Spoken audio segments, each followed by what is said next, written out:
Whoa, aren't my intros supposed to be longer? Oh, okay, guys, sorry. I cut my intros a little shorter for this and for the time being, as well as for the future, hopefully, until I make a new one, just because it's a little too long and I think it's a little too repetitive, guys, so that's why I changed the intro. Now let's talk about the meta for October, the Halloween Night Sister resurgence. Maybe they make a change in the meta, maybe nobody has them, maybe nobody wants to farm them, but we're gonna talk about them. And we're also gonna talk about CLS, because everybody hates Arena if you don't have CLS. So looking at this month, like I already mentioned, CLS owns the meta, guys. CLS, Zeta Han, Zeta R2D2, and whoever else. I mean, it's basically that three combination. Maybe General Kenobi's thrown in there with Zeta Barris to counter CLS, but really it's all been about Commander Luke Skywalker. And it's going to stay like that for a little bit longer until some people farm the Night Sisters. I'm okay with not farming the Night Sisters, so I'm not going to do that. But we're going to take a look at the charts now for the meta. Let's start with the best part of the charts. So looking at the top 10 leaders at rank 1. Commander Luke Skywalker. Commander Luke Skywalker times 2,047. And then General Kenobi, and then Rex. Those are the big three. Rex is just in there for people that don't have Zeta Barris, I believe. And he's a good leader. Ugh. Arena's been a mess, guys. Sometimes I have to do like 20 battles a day to try and get top 10. It's horrible. I don't know about you guys, but it's just been a huge it's just been a pain in the butt, because now CLS teams can crush Rex teams really easily. And I just fall like a rock every single day. It makes me really lose interest. But I don't know about you guys. Let's take a look at the 1 through 10 leaders. And it's still just completely CLS dominant. It's basically the same thing, guys. I mean, there just isn't much variety anymore. It's all CLS, takes up 2/3 of the meta. Then General Kenobi, and then Rex, and then everybody else takes up about 1/3. So, again, very empty, very, very depressing in terms of people that don't have CLS. It's just, ugh. It's a mess. And then looking at the top 10 squad members at rank 1. So this is the team, you guys who are looking into this video, like I don't have any of these characters. This is who you want to acquire.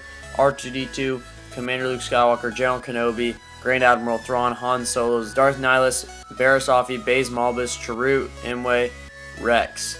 And then others for the last. I mean, it depends, you know. Some people have Finn Zetas, so it kind of varies. But probably the best character in the game, some people argue it's R2D2. I think it's Commander Luke Skywalker now, but R2D2 is very, very good on any squad. He's so versatile, he's so useful, so definitely farm him. There are definitely other characters out there like General Kenobi you need to acquire soon, but this again, this is just an idea of where in the world you're supposed to be at, where in the world you're supposed to farm to get to the top. So lastly, guys, this is going to be really cool because we're going to look at other charts from last month, and as you see, there's literally no variation whatsoever from last month to this month, because there's been nothing new added to change the meta.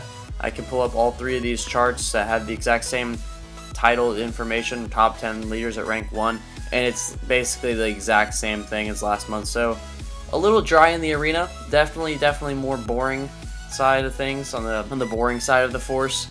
And now we're gonna look at the top 10 heroes used in the month of July. So what's really neat about this series is you guys get to see comparisons from how the game used to be to how it is now. A lot of times we take for granted how the game has changed, and I think that there was it got pretty dry around the July-August ratio before Commander Luke Skywalker was released, primarily because Rex was everywhere. So as you guys can see in this chart, there's a lot of Rex, there's a lot of Darth Maul and Wedge, and then it kind of, I mean, well, there's just a lot of Rex, okay, and there's a lot of Rex. Everybody else kind of was finding a place, and then when CLS came, it became CLS, General Kenobi, and Rex, and that's it. And now, as you guys can see by the comparison, I mean, it's changed so much in terms of who's being used. The smaller leaders like Grand Moff Tarkin and Darth Nihilus have relatively disappeared, as has Qui-Gon Jinn. So very interesting stuff. Again, not huge changes, but definitely something that's interesting. Be sure to pay attention to next month for the next meta report, because maybe the Night Sisters might make an appearance. The last thing I'm going to do in this video is talk about a little bit about ships, because ships has mattered more. So if you want to join the Fleet Arena Matters, the FAM Club, you're more than welcome to do so. FAM Lives Matter. And the real point of this is just saying, I'm just messing with you guys, but for real, Fleet Arena actually matters, so there's more incentive to do stuff in the Fleet Arena, like rank up high. I don't really like it because it takes more time to do arena stuff And Complete Arena is kind of the same as Squad Arena in that any team can beat any team, and that just is a big pain in the butt when it comes to defense, because then your team falls like a rock and you have to climb all the way up there, and that's basically playing for like 2 hours straight. It's getting quite time consuming, but again, those are my thoughts, guys. So don't forget to join fam. If you enjoyed this video, drop a like, subscribe to the channel for more content. I hope you guys like the intro shorter. I hope it's less annoying or repetitive. I'm trying to make my channel more enjoyable for you guys, so this video is meant to keep it real and whatnot, so I hope you guys did enjoy that. Subscribe to the channel for more content. The link to Twitch is in the description. Check me out. Make sure I do a good job of streaming on Twitch before I actually stream on YouTube. I can't wait for the month of November, guys. It's going to be so freaking fun with Battlefront 2, so I'm really looking forward to that, guys. I'll see you in the next one. Peace out.